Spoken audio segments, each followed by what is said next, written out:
Welcome, everybody. My name is Kevin Freeman. Welcome to York History Group. Today is September 26, 2021, and this is part two of our series, Religion in Early York, Complexity and Conflict. So we have recorded another segment, the first segment, which you can find on YouTube. It's actually not on YouTube quite yet, but it's going to be there soon. So if you want to go back and see the foundation for sort of the religion in history, we think it's a good source for you to kind of figure out what, for me, it answers a lot of questions that I wasn't aware of. And Danny's been a great help and a great source. And I'm really appreciative, Danny, for you joining me in this series. And I look forward to we're going to do at least 3, and we're talking about doing 4. And the last one will probably take us up into the Methodist arrival in York.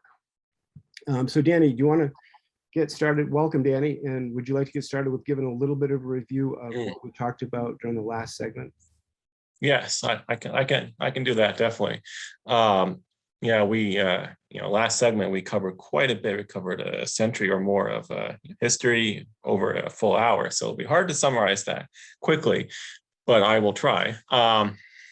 So it's laying the foundation for the type of faith held by the people who had come to settle York in the 1630s, settle Maine in the 1630s, as well as the wider area. Plymouth, of course, the famous settlement of Plymouth in 1620, followed by Salem 1626, Boston 1630. These are all English Protestants for the most part. There's a few Irish, Welsh, certainly Scottish, but mostly English, mostly or almost all Protestants. But within that term, English Protestants, there is a big range of different theologies, different doctrines, and simply personal attitudes and personal thoughts about the Protestant Christian faith that these people brought with them. And sometimes it's when we learn about this history in general, or if we just want to simplify it, sometimes for good reasons, it's good to simplify things. These differences either become not thought of as something that matters, which I think they do matter quite a bit, or as not even noticed. And the differences, to put it briefly, are within Protestant factions within the English Protestant Church, which have their origins in the split of the English Protestant Church from the Roman Catholic Church in the 1530s.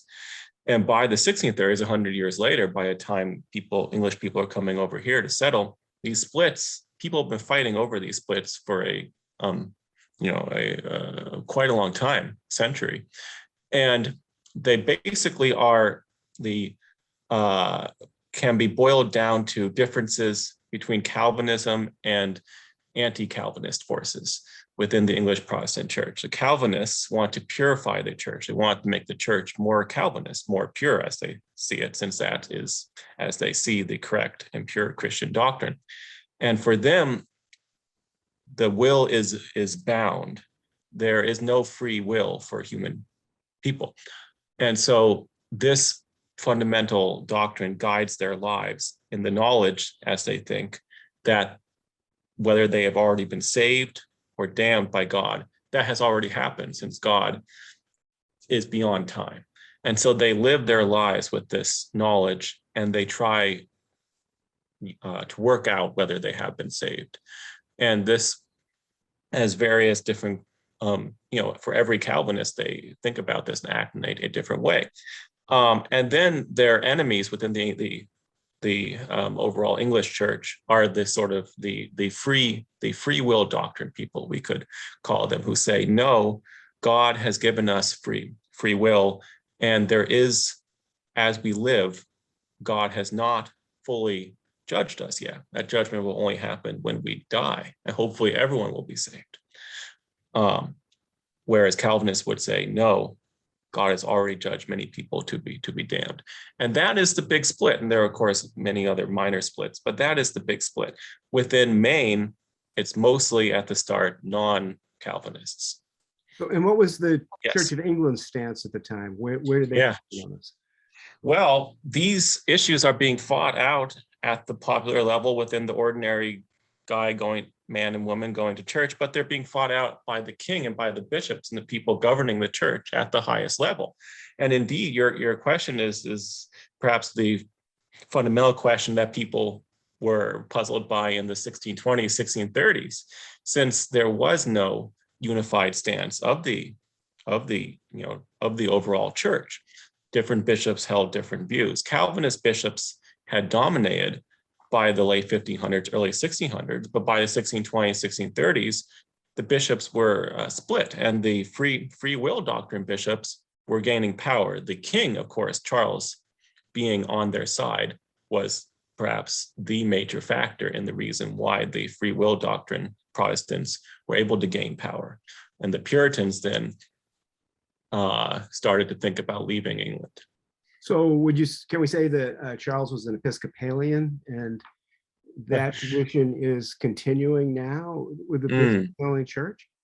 Well, that's a good question, because what that word means basically is a person who thinks that bishops should be running the church. And Charles certainly was. And however, when he became king in the 1620s, that wasn't really a big issue, because even the most ardent Calvinists would also be in favor of bishops too. Oh. However, by the 1630s, 1640s, Puritan Calvinists started to say, maybe if all the bishops, of course, are not on our side, bishops are not biblical, bishops are useless, we don't need bishops. And indeed, after the Civil War has been fought and won by the Puritans, by the Puritan Calvinist faction, the king has been killed, bishops are also gotten rid of by the 1650s. And they are brought back later. Yeah. So, Danny, put me in a boat. I'm sailing from England to the New World, and say I pick Boston as my new home. What am I going to arrive at for? What in religion is going to be imposed upon me? Right. And that's a good choice of words, because there is no freedom of worship really anywhere within the English speaking world or within Europe at this time. So if you get to Boston in the early years after it's been settled in 1630s, you have the Calvinist faction is by far the dominant faction. They are the people running the churches. Now, there are no bishops in Boston, or indeed in any of these new English colonies which have just been settled. And the fact that there is no bishop means that a bishopless church is being created here. And this leads to a doctrine. This is simplifying it, quite a bit, but it ultimately leads to a doctrine known as congregationalism, right? Which is the doctrine that the congregation is the ultimate power within the church, and there are not men who have power to rule over a wide swath of churches, or indeed over a whole national church. Of course, councils can be had. Different pastors can come to have meetings, but ultimately the congregation is in charge of their own church, of their own parish. And that's what you have in Boston, as was created in Boston and in the wider colony in the 1630s. And so if you were to come to Boston, if you wanted to go to church, you would have to go. The law, these were the only churches that were legally, that the colony there could be legally within the colony, Calvinist, Congregationalist churches. So you'd have to go to one. So as far as if I landed in Plymouth, would there be any distinction there? No, Plymouth, the Plymouth Pilgrims started, are slightly different in that when they came 10 years earlier, they had already given up really on being part of the wider national English Protestant church. They wanted to be separate. And this was a radical stance to take in the early 1600s. The mainstream Calvinist, the mainstream Calvinist Puritan faction wanted to purify the church. They wanted to take over the English church and make it a pure church in their own image. The Pilgrims, although they shared the same general doctrine as the other radical Calvinists, had given up on that vision. they said that the whole English church is beyond saving. It's not even a true church. The best thing to do is to separate from it and to be our own church. And so that was one of the reasons why they were so willing to leave England and to come first to Holland in the earlier 1600s and then Plymouth in 1620. And the system that they set up in the Plymouth colony was, of course, also a congregationalist system. Yeah, yeah. Okay, so also I just want to remind people out there that if you have any questions, we are monitoring questions on Facebook page. So just type in something if you have a question for Danny. So Danny, so our beloved town of York now. So if I was on a sailboat and I said, hey, let me off at York Harbor, what would be imposed on me in York, beautiful downtown York Village? Right. So if you get to York in the very earliest period, I'd say the first permanent English settlement in York was probably around 1630, 1631. So if you get to York in that very earliest period, I'd say mid-1630s, what you have in York is technically, this is the chief settlement within Ferdinando Gorges' Maine colony province. And he is a landed gentleman. He is of the royalist faction that would end up fighting for the king in the Civil War. He would be very old, but he was on the king's side in the Civil War. And he was on the generally anti-Calvinist, from what we can tell of his personal thoughts. And so he had regional authority. He claimed to be the Lord of Maine, and all power in Maine was vested in him. Of course, only higher power being the King Charles.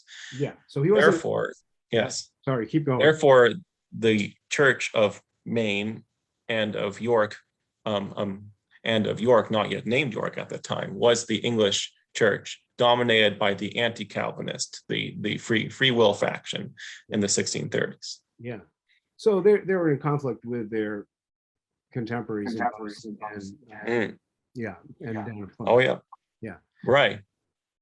So they certainly are in conflict. Yes. Yeah. So what are we gonna? So there's a lot of different places that are influencing this. One, we have Harvard University, where I suppose all where the ministers are coming from, and they're all Puritans. Right. Certainly. Most of them are coming from Harvard by the later period of the 1600s. Harvard is founded in 1636, so the first people graduate from it 1640s, 1650s. The earliest Puritans, the earliest Puritan pastors and ministers in general are not graduate from Harvard. These are men who were born in the 1590s, early 1600s. Harvard wasn't founded yet, so they went to English colleges, Oxford, Cambridge mostly. Yeah. So you think so York doesn't, so the idea of traveling ministers was probably predominant in the early 1600s, and then people were becoming assigned to different towns and cities. Okay. Right. You would always want a settled minister. A town would always prefer to have a settled minister who would have a house in the town, who would stay there, who would preach in the church on every Sunday, and who would be paid a salary. That was what a town wanted. That was a sign that you were a thriving town, that you had a settled pastor. Of course, many towns, especially Maine towns, weren't able to get one because they weren't able to pay the salary, or there were towns that were larger towns who were able to pay larger salaries. Maine being on the northernmost border of the settled English areas, people going to Harvard or people living in Boston or the towns around Boston were more comfortable in their home areas. They wouldn't have wanted to travel up to York or to Wells to be the pastor there. Yeah, so I'm assuming in York, pastors were sort of a skeleton crew, but you do know the lineage pretty much of the first person here. Yes. Okay, so right. Yes. I'm all ears on this. Go ahead. Right. So, what I was just saying is perhaps the reason why the first settled minister at York was such a strange character. And indeed, when we read about what he did is makes you think about why he would have been welcomed to York in the first place. But the reason is because Gorges and the settlers of York in the 1630s were looking for a minister, and York had been founded, as I said, in 1630. They did not have a settled pastor until 1639. So there may have been visits from traveling ministers to York during that first decade, but they were not able to get a settled pastor until a man by the name of George Burdet, I believe, is how it would be pronounced at the time. Burdet is how I see it usually spelled in the sources. Nowadays, you often see it spelled Burdett, and sometimes it's spelled Burdeth. So Burdet also may have been how his name would have been said. Georges spell it? Do you remember? Georges, right, usually spells it Burtith. Dith, Burdet is how he usually spells it. And can I interject here? Yes. So you shared with me last time a book that you have which is the letters of Thomas Gorges.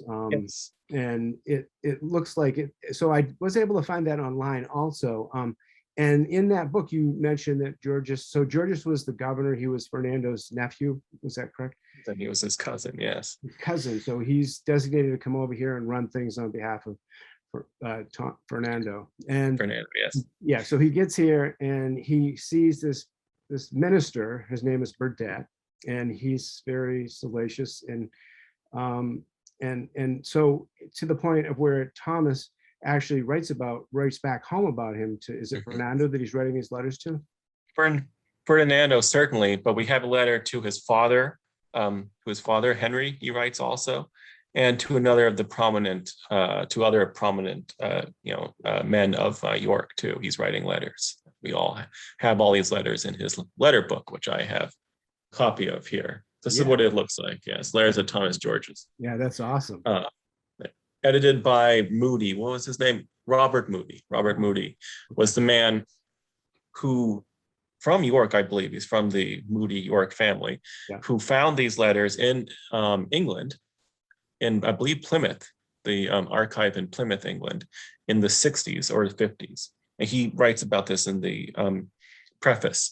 So he found these letters, and what they are, they're not the actual letters that Thomas Gorges sent from Maine, because those letters presumably got to the people that they were being sent to, and then who knows what happened to them after that.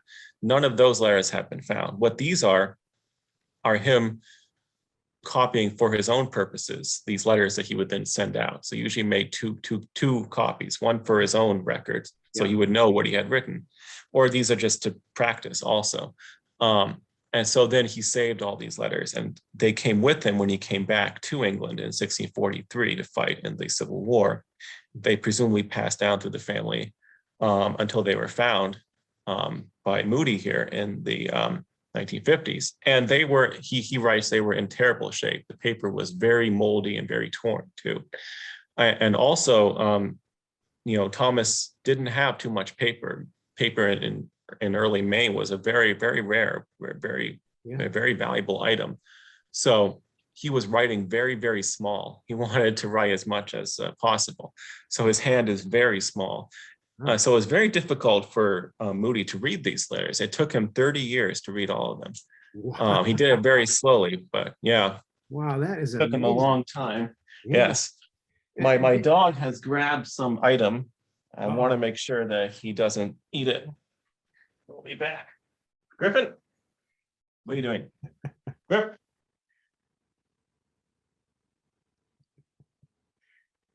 Well, Danny's predisposed. I just want to say that, and I don't want to jump ahead. It's really hard to stay. There we go. You got it?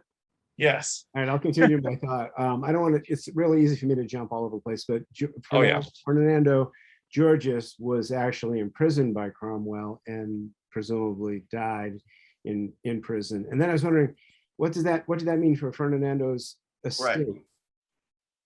Fernando, I don't know if he was put into prison, but he was very old, right? Died in 1647 during the war. There was another prominent Maine settler who was a royalist who was put into prison by Puritan forces. in the 1640s. It wasn't Gorges, though. Trelawney, I believe it was, who was one of Oh, the friends, one of Gorges's friends. okay. Yeah. So in the history of York that I'm reading by Moody, he says that he did go to prison, and then in 1641, he was never heard from after that. I can screenshot you. Trelawney it was, yes. That's Moody here, who is not the same as the Moody who edited this. Yes, it's a different Moody. Yes, may have been his grandfather or something. We'll have to check that. All right, so Danny, you haven't named this first minister yet. Burdet, yes, George Burdet. Yeah, yes. So Burdet. Yeah, so can we pick up there and then? Right. Okay. Let's talk about him. Yeah, it's quite a bit, because we do know we actually have, from the letters and from other sources, we do have a rather full picture of him, which is pretty good for such a very early period in York's history. But he seems to have been born in Ireland in 1602. He was not Irish. He was from an English family. Born, and he went to Trinity College, where he got his bachelor's. So he did go to college, did have his bachelor's. He didn't go to the two big colleges, Oxford, Cambridge, but he did go to Trinity College, Dublin. And after that, he was a English minister within various English parishes in the 1620s, 1630s, within this very turbulent period of church history that I mentioned earlier, in which you have factions within the church are forming, which ultimately leads into civil war. And he is on the general Puritan faction in that he does not want to preach.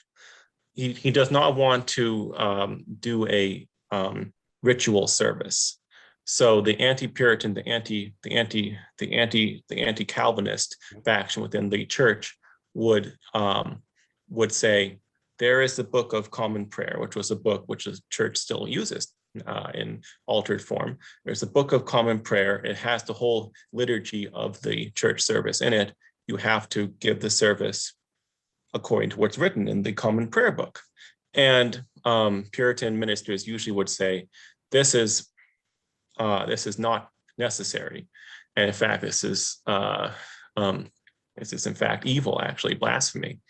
Some of the more radical ones would say that. And so Burdet is characterized as generally a member of this Puritan faction because he would not read the Common Prayer book, and he would preach very radical sermons criticizing other ministers who would. And so he became a very radical, controversial figure in his parish in Eastern England. Ultimately got into conflict with the other ministers in the parish, and he was found guilty, and he was kicked out of his parish by an English church court, 1635. Wow. And so he then comes to Salem, and he basically leaves England because he can't preach there anymore. So from this, it seems like he's a rather radical Puritan preacher, but he's not liked when he gets to Salem by the radical Puritans there. So it seems that there's something more going on. And he does preach in the Salem church for a year or two, but he has conflict. It seems some sort of conflict with the minister who's already there. And then he leaves Salem to go to he goes to Dover, and he becomes a minister at Dover. And he becomes, he's a English minister. He went to college, so he's just by this virtue of that status, when he gets to Dover, he's one of the most prominent men in the town. So he ultimately becomes governor. He gets voted in as governor of Dover. But it seems that there's some conflict going on there. We're not quite sure what. We have hints of what it was based on what happened at York later. He ultimately loses his governorship of Dover, and then the early church, the young church at York, which has not had a settled minister, as I've mentioned, sees that he's free and asks him to come. So he probably comes to the town around 1639.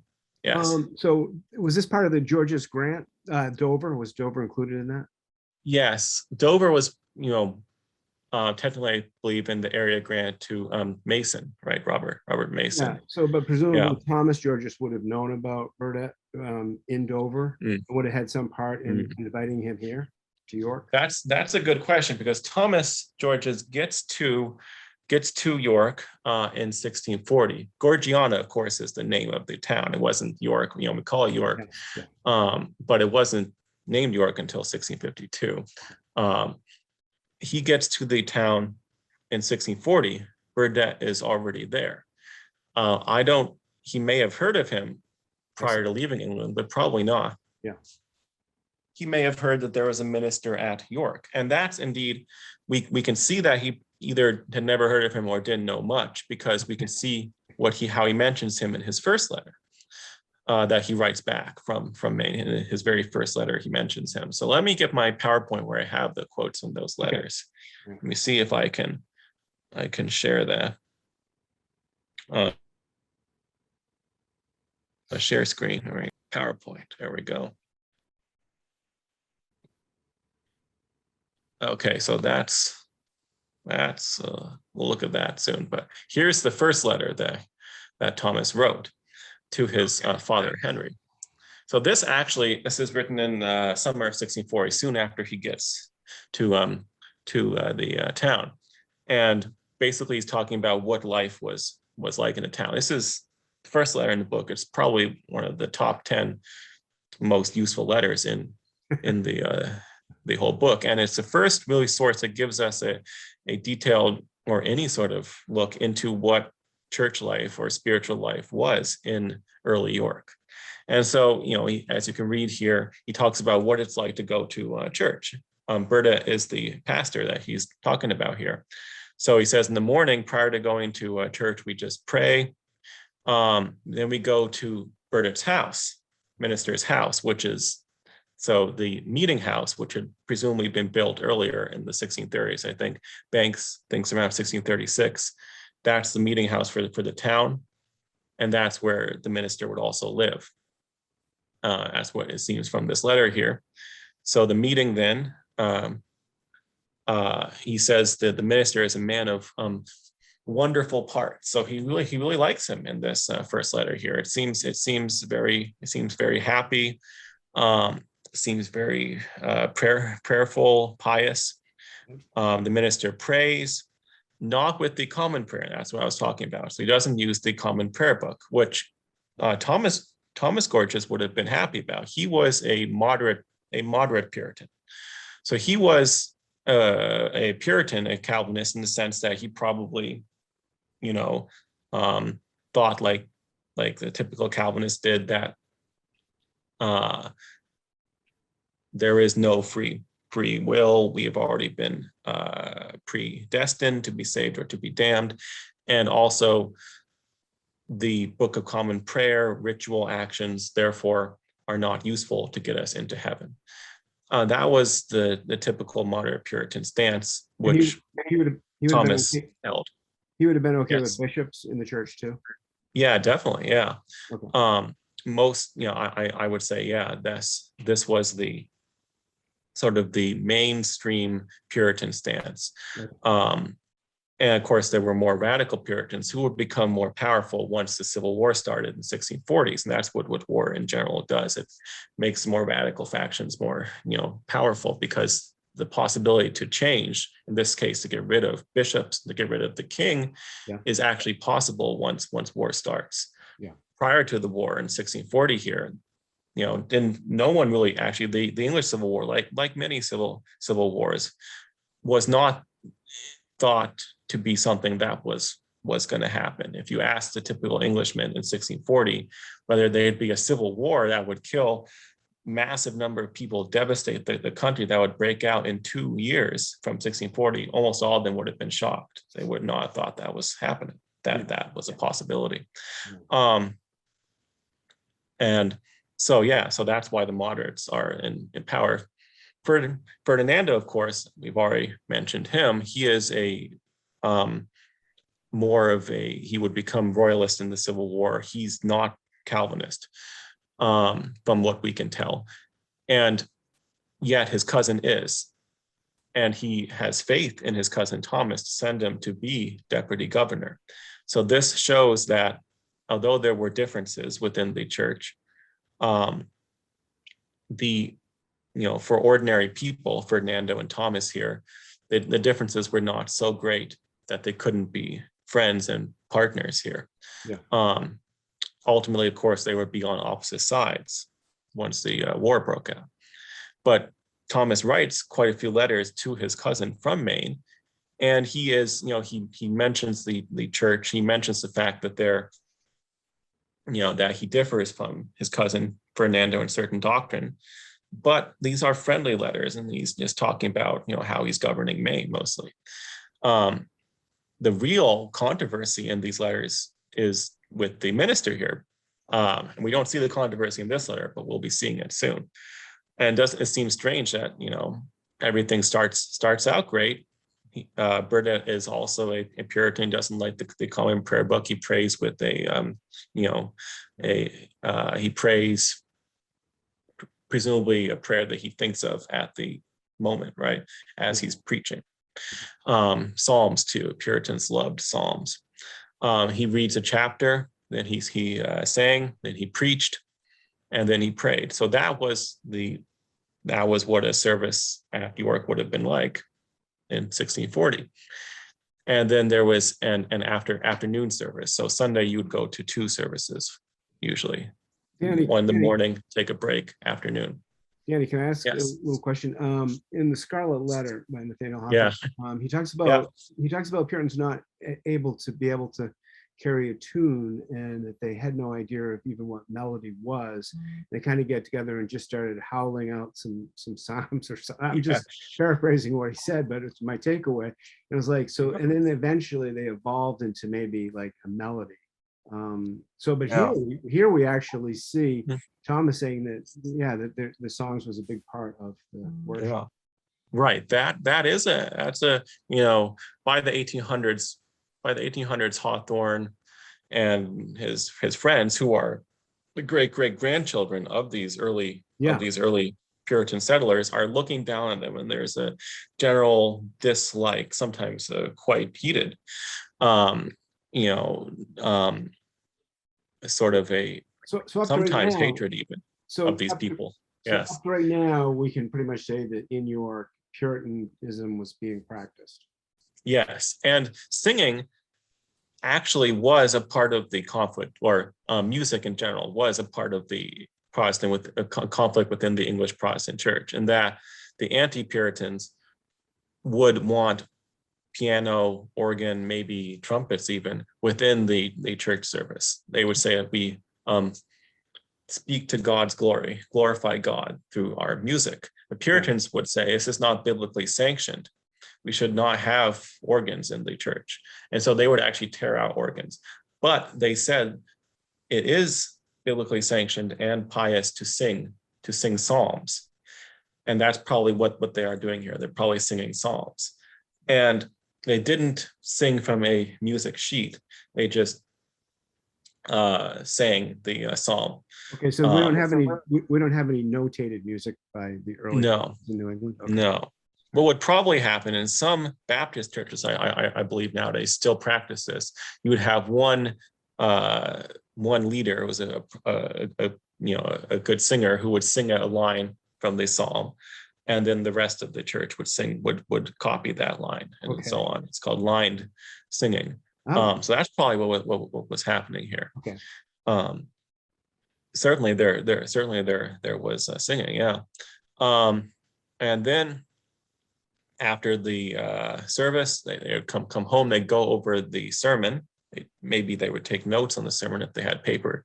Thomas, certainly did, so he probably took notes on it. And then they sang some more, and then they prayed, and then they went to bed. So that's the typical day, Sunday, and it's looking good. Everyone's happy, but things do not stay in this blissful state. for long, because soon Thomas learns about some rather scandalous crimes that this man here has been found guilty of. So this is what he's writing about in this next letter, which is to his cousin Ferdinando. And this was this a few months later. So things really happened pretty quickly.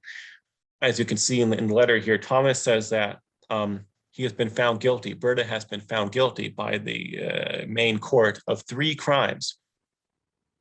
Well, by the grand jury rather. So he's going to be tried by the in a trial. One for a common breach of the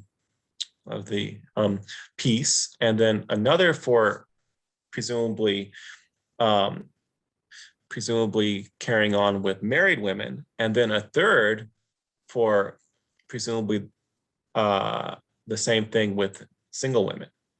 So 3 sexy women to his incontinent practice, and persuading them by scripture to satisfy his insatiable lust. So that is the worst part, because he's using scripture. Wow. Some things just never change. Right, yeah. Oh yeah, definitely. Right. For Thomas, who is a Puritan, who's a pious man, the fact that Burdet is quoting the Bible to these women in York and saying, you should come and lie with me because the Bible says so. This is a major crime.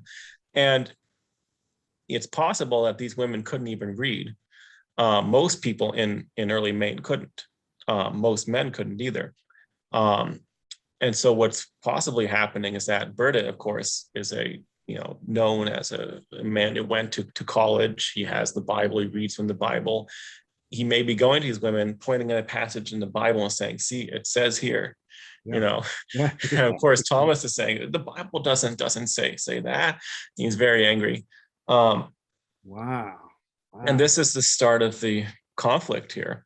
So they found him guilty, and they fined him a rather large sum. Thomas says, part I didn't quote here, that the punishment should be more than just fines. And then you have a second part, Puddington here.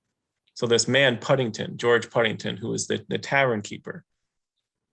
It seems that Burdet, this is what Thomas Gorges is saying here, he was married to a woman, I believe, named Mary Puddington. Yes, who was also my 10th great grandmother. Right. So this is getting into your family history here. So it seems that Burdet had taken Puddington's wife from him against her will, as it says here, as Thomas claims, and then had kept Puddington in slavish fear whenever he tried to say, no, you have taken my wife from me. That's not right. Burdet said, no, I have the power to do this, and he kept Puddington in fear. So this was was pretty pretty bad situation here, right? Yeah, Danny, I didn't know this, that she was held against her will.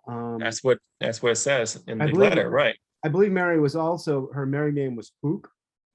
And I believe, if this is the same person, she was a very controversial figure in the early court records. Right. Yeah. Wow. This is and she had a child. Yes. Due to all this happening. She and Burdet had a child, who then is your great grandmother, right? No, and Mary Puddington was Mary Pook's daughter, who was married to Peter Ware. Right. My great grandparents. Sarah was the last daughter, I believe, of Mary Puddington, and she wasn't mentioned in George Puddington's will till about 20 years after his death, because Mary Puddington went on to marry John Davis, I believe, and I think she wanted to see what he was going to bequest her, or something like that. Right. Yes. Wow. And so I believe Charles Banks in his volume 1 of his York history talks about this. Yeah. This will. I think he quotes from the will, where she has this other child, not by her husband, but by presumably the and Dan, minister here. right, if I'm not wrong, this was completely over this. How did Fisher York not get a hold of Thomas Gorges's letters and read this and include this in how did Banks not include that in his book? Well, Banks, right. Banks has the will, he has the evidence that she had a child with him, but he doesn't have this letter. Yeah. And the reason is because he died, Banks died in 1930. His books were published 1931, 35. Yeah. These letters were only read in the 1950s, I believe, was when Robert Moody found them. Right. Wow, so Banks didn't have these. That is amazing. That blows me away. It just shows you how alive history is. It's like, this is a revelation to me too, because I haven't seen this before. I didn't know Mary was held against her will. And really gives you detail of what was happening here, why the minister Burdet was so hated by the town, and why he was ultimately kicked out of the town, which we are getting to next. Yeah. So basically, he's found guilty of all of these crimes here. And then ultimately, Thomas, the governor, as well as working with the other powerful men in Maine, is able to get him banished from York. So he has to leave York by the fall of 1640. I think he leaves probably in September of 1640. We'll be getting into the evidence for that later. Wow. But we have this letter then of August 1641, where Thomas is still a year later after Burdet left, he's still super, super angry about this, which, based on the crimes is, understandable that he would come to York thinking that they had a settled, pious minister, and then all these terrible crimes come to light. And so in the letter, in the quote that we have here, he calls him a monster, right? Yeah. And he says he has left. He's going to Spain, and it says that he might become a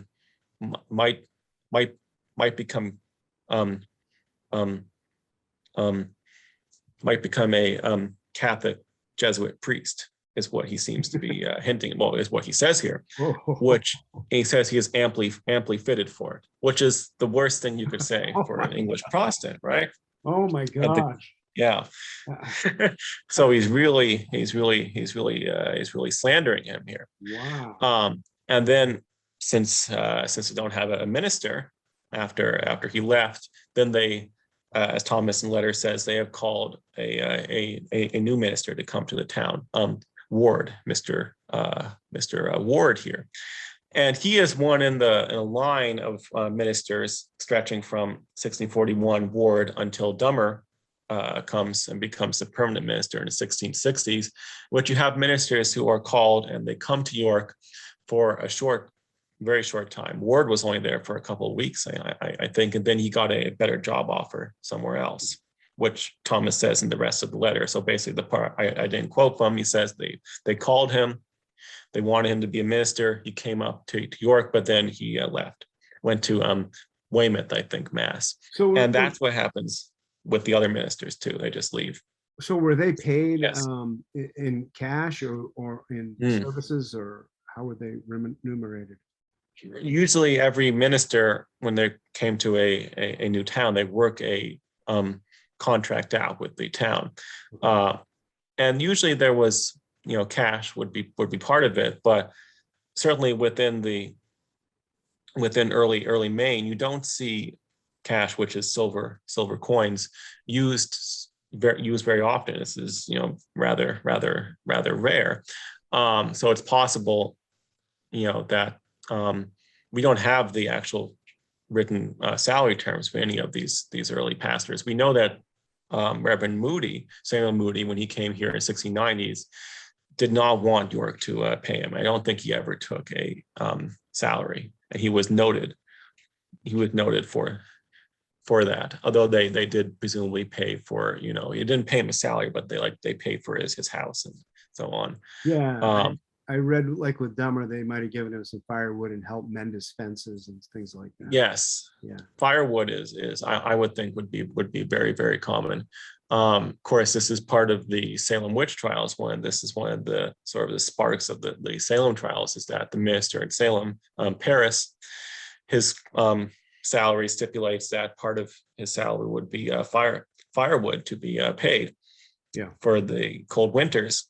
And the faction in the town who wants to get rid of Paris ultimately can't, because they don't have the votes to kick him out, but they are able to have the votes to stop paying him the wood. So they hope that if he doesn't have the firewood, then he'll just leave, which he doesn't, because he was really angry. So he just gets very cold. Wow, small towns. Yeah. So probably, I would think firewood, maybe fish. That was something you see people are often paying. Yeah. Within the early property deeds, the most common items are used as payment are fish, corn, and pipe staves, which are barrel staves. Oh, no indentured servants. Sometimes you do see contracts for them, right? But that's not part of, well, right. And, I mean, there are a few, but that's pretty rare within early Maine, simply because the population was tiny. Yeah. And these servants, are paid. They're not paid as a servant. They're paid when their term of years is over, and then they're given usually clothing and some items that they'll need. And they're also paid by being sometimes taught a trade. That's the big payoff, is that they're taught to be a blacksmith or a carpenter or something. Wow. Hey, Danny, could you email these to me? Yeah, definitely. You didn't have this one on the screen when you're recording it. This is crazy. I'm astounded by this. Right. Yeah. So just to say that to turn Jesuit, that is. I'm not even going to comment on that. All right. That is what the worst thing he could say about him, and it shows how the hatred that Thomas had for him. You can just think about the town of York was tiny, province of Maine. The population was probably under 1,000 people, so everyone knew everyone else. So we had to live with him, for to deal with him as the governor, and all of these scandals were happening. You had to go to the church. So we think that we think that the church was down at Meeting House. Meeting House Creek. Yeah. That's where Banks has a whole section on the church buildings, and I think that's that's Banks found out everything that there is to know. And currently, of course, archaeology. But at this point, were all the residents required to attend church? Certainly. There's no, once the Bay Colony and Puritans take over the province of Maine in the 1650s, then their laws become Maine's laws, and their law is that, yes, everyone has to go to the Congregational church on Sundays. And so in the early court records of Maine from the 1650s onwards, you see people being punished for not going to church. But in Maine in the 1630s, 1640s, according to English law, you would have to go to a church, but there's no written law that I know of for early Maine that states that. But Ferdinando Gorges saw his province of Maine as being English, as being part of England, part of the kingdom. So presumably all the laws of the kingdom would be Maine's laws. So you would have to go to a church. And of course, there's only one church, right? Where you have this minister running it, which would probably, for the people that he had wronged in the town, you could see it could lead to quite a lot of conflict. So ultimately he's banished. And let me see, right? So that's Thomas. So we have, right? We have that. So Thomas does mention him in a few more letters. I didn't quote from all of them. They're mostly just him being very angry about him. So I would recommend getting the book and reading through that if you want to learn more about this early church battle in York's history. Yeah. I do have one more letter I did quote from Thomas Gorges. Okay. And then there's one more incident in Burdet's life from a different source we can take a look at. So we have this letter here, 1642, where he's writing to his brother, his younger brother, I believe, who's still in England. And basically, here we can see a glimpse into the spiritual life of Thomas Gorges here, which I think general thoughts along these lines would have been held by many of York's earliest people, the earliest English in Maine. And so basically, he's saying, listen to sermons, pray often, frequently. The only thing you can be certain of is that death will come. And this is a truth, which is a preeminent sort of theme within English Protestant theology, whether Puritan or anti-Calvinist within the 17th century. This focus upon death is preeminent. And that's what he's talking about here. Death must come, and nothing, and then we don't have the words because they've been lost. You have that in quite a few of these letters. Oh. Robert Moody isn't able to read it because presumably the paper was torn. Yeah. So he says, death must come, and nothing blank. So perhaps nothing will stop this from happening. I think something along those lines. And then, of course, the fact that you can never be certain of when your death will happen. So he has this rather strange phrase: nothing more uncertain than the continual uncertainty of it. So death is certain, but what is not certain is when you will die. So those two facts, the fact that death will happen, but we don't know when, were very frightening, and were a theme upon which people were urged to pray and to think deeply. And of course, death in the 17th century came very, very quickly for most people, and due to lack of medical knowledge, usually the cause of death was not clearly known, which added another layer of terror to it. Yeah. And so Thomas says, and when the tree falleth, there it lieth. So when death happens, nothing you can do after that. Yeah. The tree falls down. It's over. So was time significant in the dogma of Puritanism? Oh yeah, time in the sense of earthly time is finite, and the afterlife is not. The afterlife is never ending. In fact, when we think of the afterlife in terms of time, it doesn't make sense. There is no time in the afterlife, and so that's the contrast. So yes, and I don't think there are any headstones. Yes, During this time, right. For us to look back for iconography. Right. Are there a lot of hourglass type of images incorporated into artwork around that time? Do you know? That's a good question. Certainly the death's head, which is what you see on the gravestone starting in the early 1700s, late 1600s, that is used in the art of the 1640s and the earlier 1600s. The hourglass, I can't think of anything off the top of my head, but probably was present also. Okay.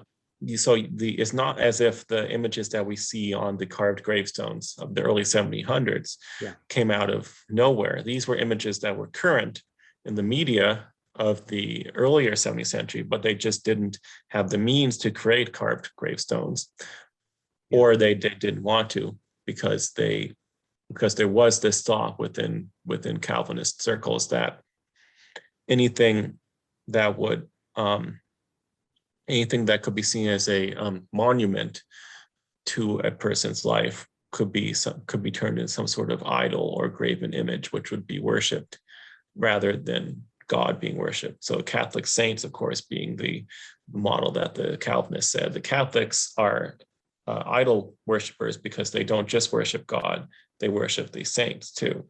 Yeah. Who they think of as sort of demigods, whereas Puritans would say the saints are simply people who have been saved. We shouldn't worship them, but if we put up a gravestone, that could lead to people worshiping them. So they didn't do that until later.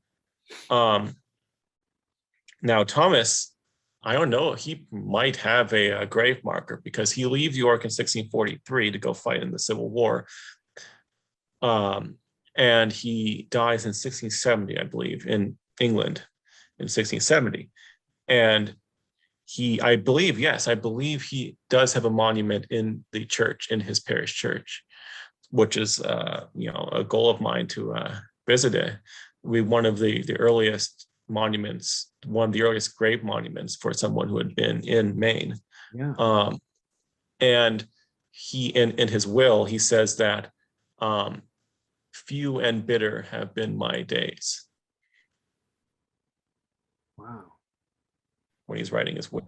So he was kind So of he had a pretty difficult. he was kind of a pious person. Oh yeah, definitely. Perhaps he was more pious than the average person, but it's difficult to tell. He was not he was trained in the law. So he went to law school in London prior to coming to Maine in the 1630s. So that was his specialty. Yeah. But certainly, he was quite pious, probably. Ferdinando was too, but of a slightly different theology. Yeah. I guess another word that might come to mind is kind of a humanist. He's there for the small guys, taking care of people. It seems he's worried about Burdet. So he's got a conscience. He's real. I don't know. He sounds like a pretty decent character. Oh yeah, yeah. I would think among what we know of the earliest denizens of Maine, he's one of the more positive figures. Yeah. So do you have enough? Is there another one down there that you're going to show? I have one more primary source to share.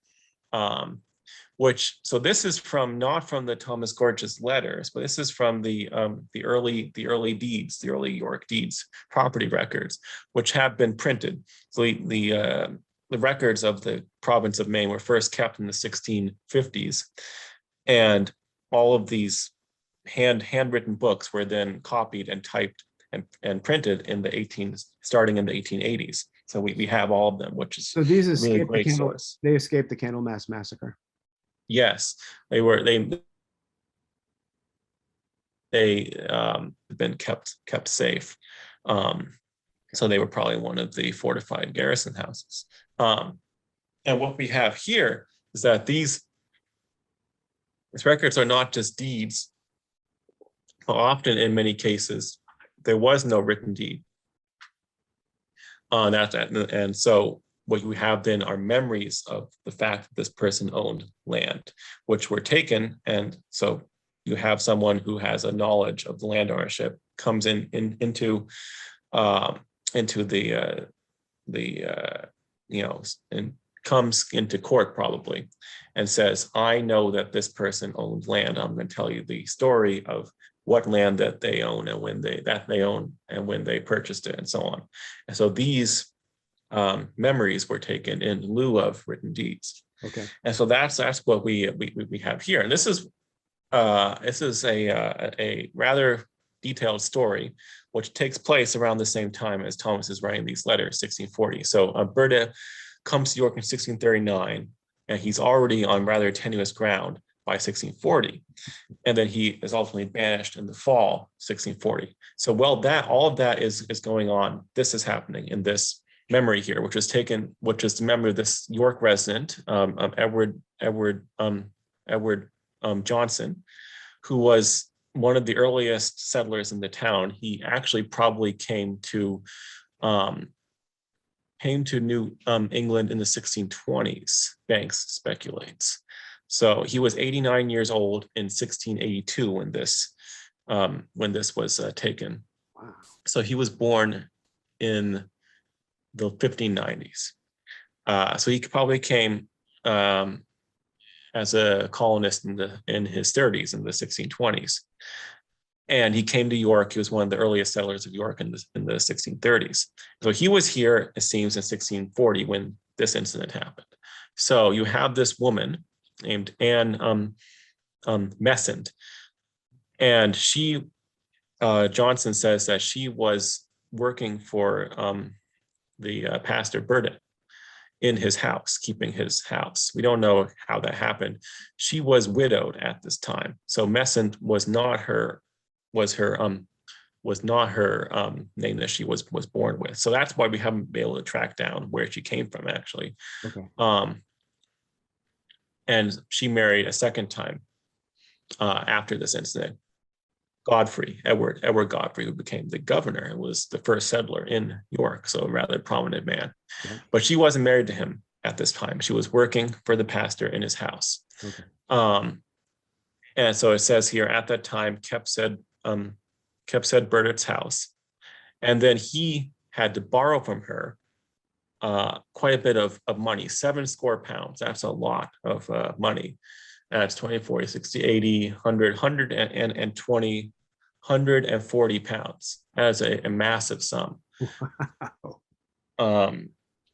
Most property that's being sold in these deeds, you see quite a bit of land being sold for 10 pounds, 20 pounds. Yeah. So 140 pounds, that is a large sum. We don't know how she had that. She's widowed, so perhaps, when her man she was married to died, perhaps he had left her this money. And so Burdet says, I would like to borrow some money from you. So she loans it to him.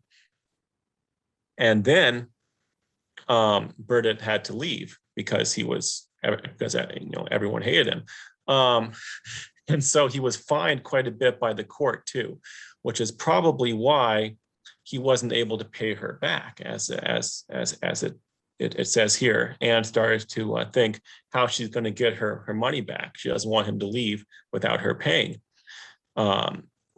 paying her. So she said, if you're not going to pay me the cash, I would like you to give me the property that you own.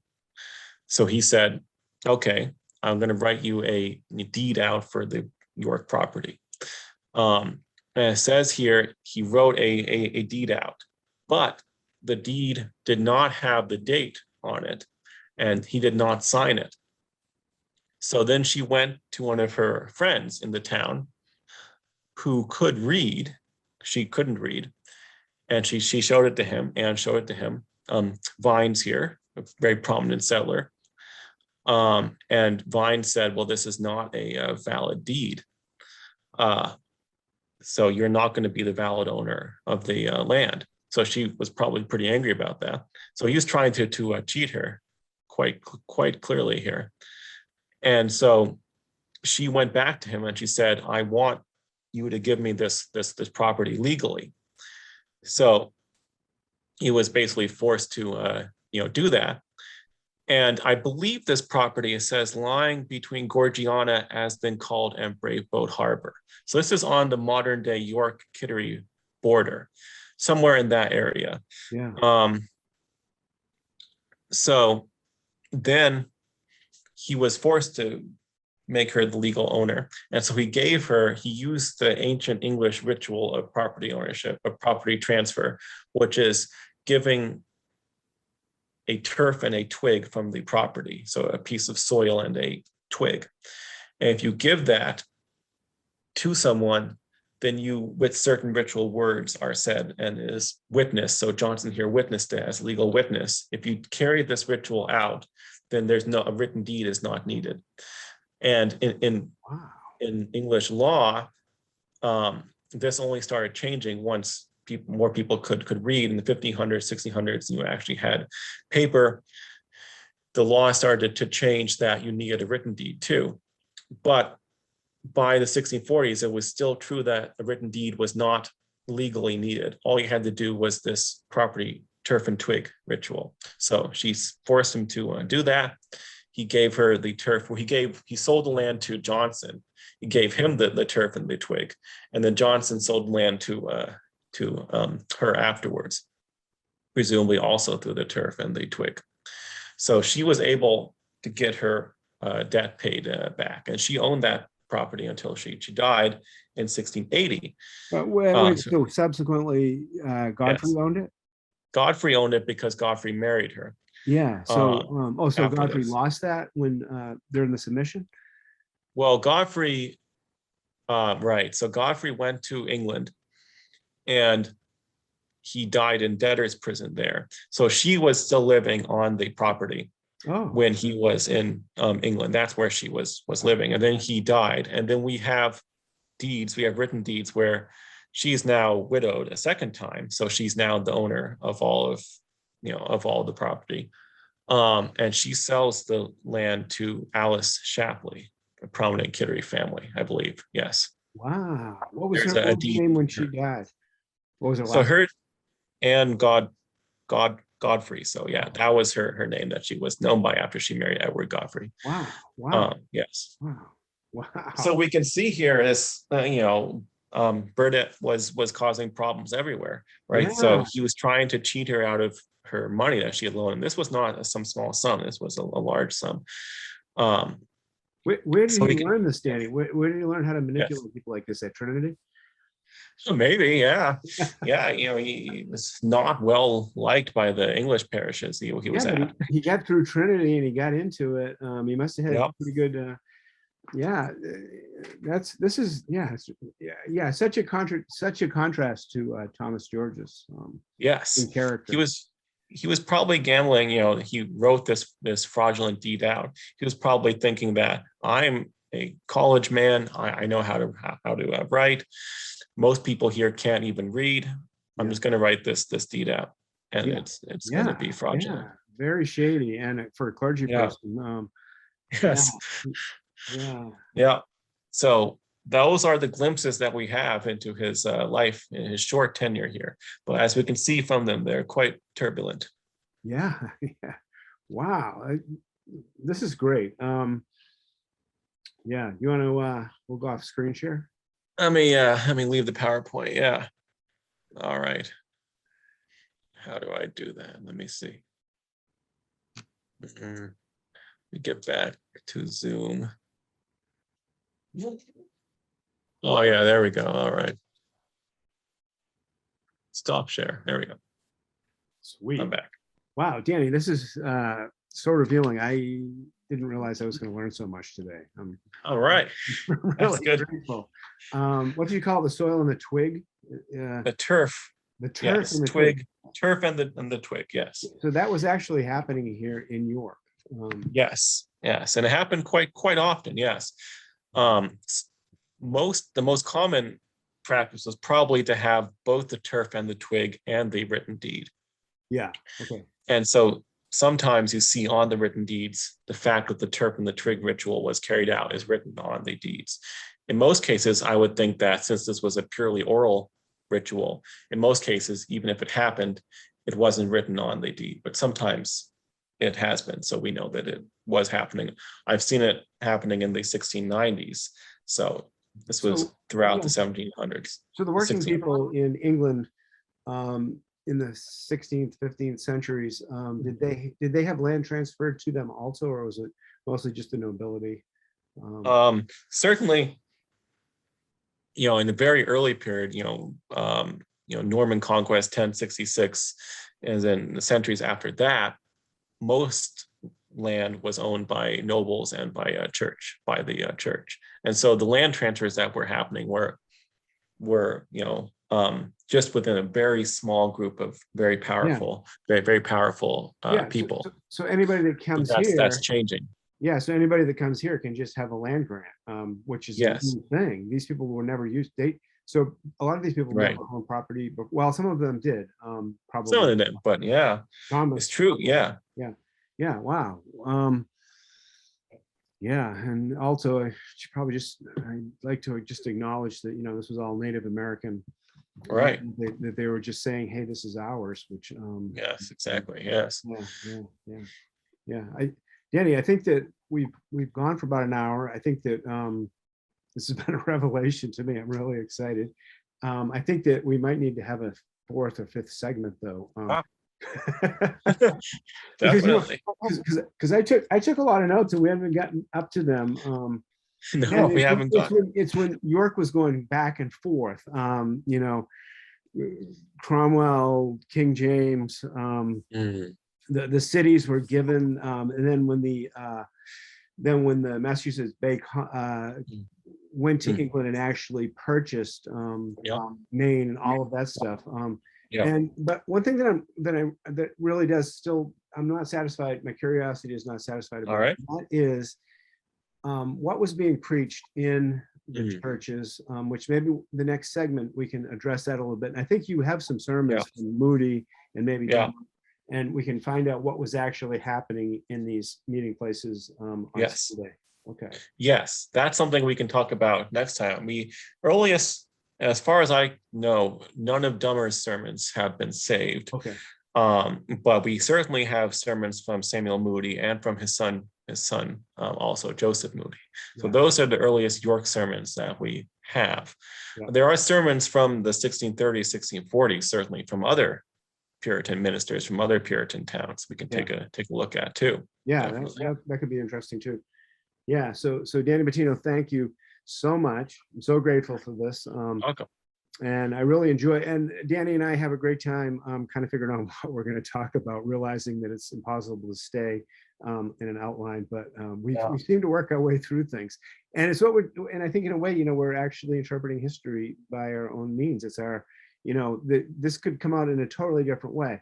And we can't cover everything. And it seems to be like, it's kind of dictated by what we find the most fascinating. So a lot of stuff is being left out here. And if you are a part of your history group, and you have any ideas, please just email them, or you can send a message on your history group to one of the administrators, one being me, or Kevin McKinney or Elaine Wood. You can tell us any ideas that you have for future segments, or if you want to get involved in this and you want to submit some information that you might have that we haven't talked about, we'd be grateful to hear about that too.